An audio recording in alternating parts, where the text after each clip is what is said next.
Tata Intra V30 এর crank lock হচ্ছে, মানে ফ্লাইহুইল লক হচ্ছে। এই দেখুন এটা 5mm এলাঙ্কি দিয়ে ক্র্যাঙ্ক সেন্সের সাইডে একটা ছিদ্র আছে, এটা এখানে লক হবে এবং ক্যাম রোটেট করাতে হবে 18 নম্বর রেঞ্জ দিয়ে।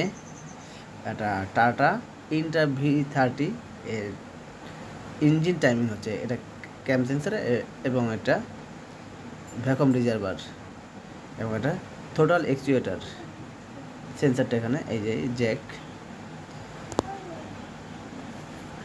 ইঞ্জিন টাইমিং হচ্ছে ট্যাবিট কভার না খুলে, এবং এটা বুস্ট প্রেশার সেন্সার এবং ট্যাবিট কভার না খুলে ফ্রন্ট পুলিতে কোনো মার্কিং থাকে না, এবং এখানে পাম্পের পিনিয়ন এখানেও কোনো মার্কিং থাকে না, এখানে একটা যেভাবে থাকে সেভাবে একটা মার্কিং করা আছে, ওটার দরকার নেই।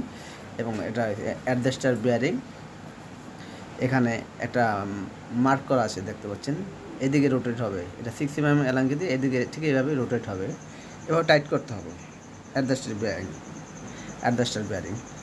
এবং এই দেখুন এখানে কোনো মার্কিং নেই, কিন্তু আমি একটা পাঞ্চ করে নিয়েছি ঠিক এইভাবে, এখানে ঠিক এই স্ট্রেট একদম এই স্ট্রেট এখানে একটা মার্কিং করে নিয়েছি বডির সাথে মেন পুলি মানে ফ্রন্টের পুলিশ ক্যামের।